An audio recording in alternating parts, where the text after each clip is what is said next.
अगर आपको पता चले कि आप दुनिया जहान का ध्यान महाराष्ट्र पर था, लेकिन बिहार में भी कम खेला नहीं चल रहा है। बिहार से भी ढेर सारी खबरें आ रही हैं। पूछा जा रहा है कि अब बिहार का अजीत पवार कौन होगा। क्या इन सारी ही खबरों का असर था कि मुख्यमंत्री नीतीश कुमार अब अपने विधायकों से मिल रहे हैं। वो उपसभापति हरिवंश से भी मिले हैं, उनकी एक मुलाकात हुई है। चिराग पासवान के बारे में कहा जा रहा है कि जो एनडीए की बैठक प्रस्तावित है, कथित रूप से उसके अंदर वो शामिल हो सकते हैं। उनसेतर और अन्य जो छोटे दल हैं बिहार के, उनसे भी भाजपा संपर्क में बताई जा रही है। इसके चलते मुख्यमंत्री और मुख्यमंत्री के सहयोगी तेजस्वी दोनों नर्वस बताए जाते हैं। सरकार की स्टेबिलिटी पर सवाल उठाए जा रहे हैं और 2024 के गणित तो हैं ही। इन सारी चीज़ों को समझने के लिए, बूझने के लिए हमने दावत दी है संतोष सिंह को। बहुत बहुत स्वागत है सर आपका, senior assistant editor Indian express अखबार के। आप लगातार बिहार के पॉलिटिकल लीडर्स से मिल रहे हैं, उनके इंटरव्यूज़ इंडियन एक्सप्रेस के हवाले से हमारे दर्शकों ने भी पढ़े हैं। सर, हम सबसे पहली बात आपसे यही जानना चाहते हैं कि बैठकों के बारे में खूब सारी चर्चाएं हो रही हैं। ये कहा जा रहा है कि महाराष्ट्र में जो हुआ उसके बाद नीतीश कुमार थोड़े से एक्टिव हुए हैं। हम क्रोनोलॉजी में चाहते हैं कि आप इन घटनाओं को एडजस्ट करें, क्या पहले हुआ, क्या बाद में हुआ, क्या वाकई एक नर्वसनेस है महाराष्ट्र में हुआ उसे लेकर बिहार में। 23 की मीटिंग के बाद, 23 की मीटिंग होती है, 23 जून अपोजिशन पार्टी की मीटिंग की मैं बात कर रहा हूँ, पटना में हुआ जी। उसके बाद से पॉलिटिकल मैसेजिंग का दौर शुरू हो गया। अगर कंट्री का ही लेते हैं आप, और मैसेजिंग नहीं बल्कि मैसेजिंग ही नहीं बल्कि घटनाक्रम का आप जिक्र ऑफ कोर्स कर रहे हैं कि महाराष्ट्र हुआ, एनसीपी का स्प्लिट हुआ, इतनी बड़ी घटना घट गई और पटना और बेंगलुरु के बीच में बहुत कुछ हो रहा है।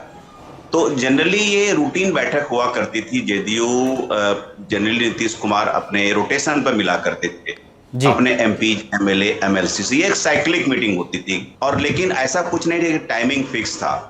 तो मुझको लगा कि पॉलिटिकल मैसेजिंग के लिए उन्होंने ये टाइम चुना और ये पॉलिटिकल मैसेजिंग के आज से नहीं बहुत दिनों से मास्टर्स हैं, पॉलिटिकल पोस्टरिंग्स के, पॉलिटिकल मैसेजिंग के। इसी कारण तो इतनी कम जाति आधार के नेता होने के बावजूद भी इतने लंबे समय तक राज कर रहे हैं वो मास्टर। और अभी क्या होता है कि सेल में चले जाते हैं, नहीं बोलना होता है तो लोगों का ओपन इंटरप्रिटेशन के लिए छोड़ देते हैं।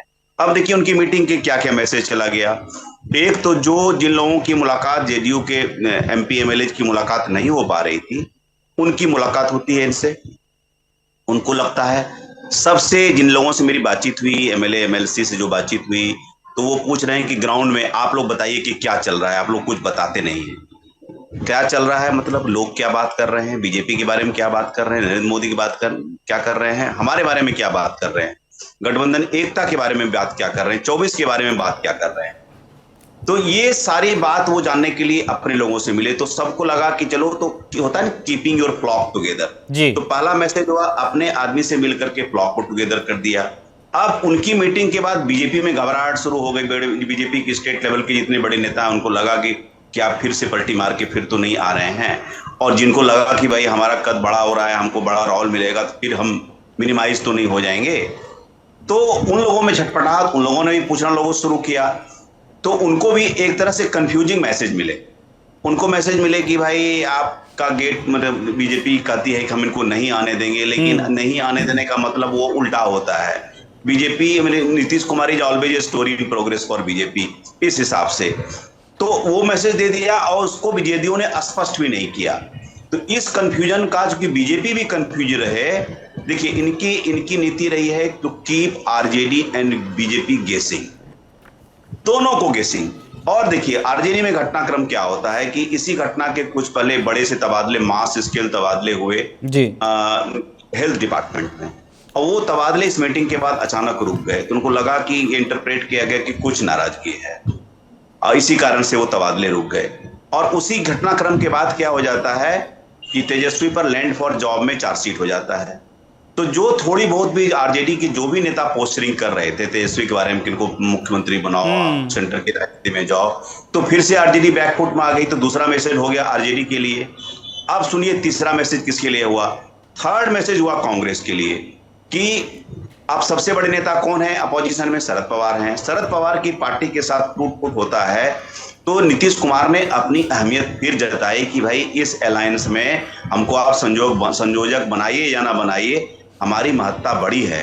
बेंगलुरु के पहले भी या उसके बाद भी मेरी भूमिका हो सकती है। केजरीवाल अभी भी नाराज हैं और पार्टियों को और जोड़ सकते हैं, तो मतलब कि हमको इंपॉर्टेंस दो।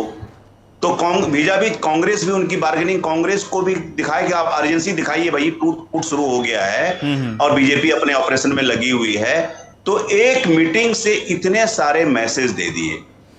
और चौथा खंड आपका रहा हरिवंश जी से मुलाकात जी। हरिवंश जी ने कंफर्म किया, मीडिया को भी कंफर्म किया कि हमारी मुलाकात हुई है, कि जैसे सब लोगों से मिले तो उससे एक एमपी से मिले। लेकिन चूंकि लास्ट बार हरिवंश जी का नाम दिया था कि 4 नेता, जिसमें कि संजय झा का भी नाम लिया था, हरिवंश जी का नाम लिया था, एक जर्नलिस्ट का नाम लिया था, एक और किसी का नाम था, ये 4 लोग ले जाने वाले साथ में, तो हरिवंश जी का नाम लिया।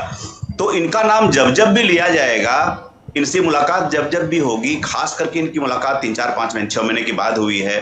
बीच में जो आप प्रकरण है, जो पार्लियामेंट में फंक्शन हुआ, जो जदयू को नाराजगी थी, इनका पक्ष ये था कि भाई हमने कॉन्स्टिट्यूशन, जो भी हमारा रोल है, वो रिस्पॉन्सिबिलिटी है, हम पार्टी के पद पर नहीं है, हम एक संवैधानिक पद पर हैं, उसके हम जिम्मेदारी निर्वाह कर रहे हैं।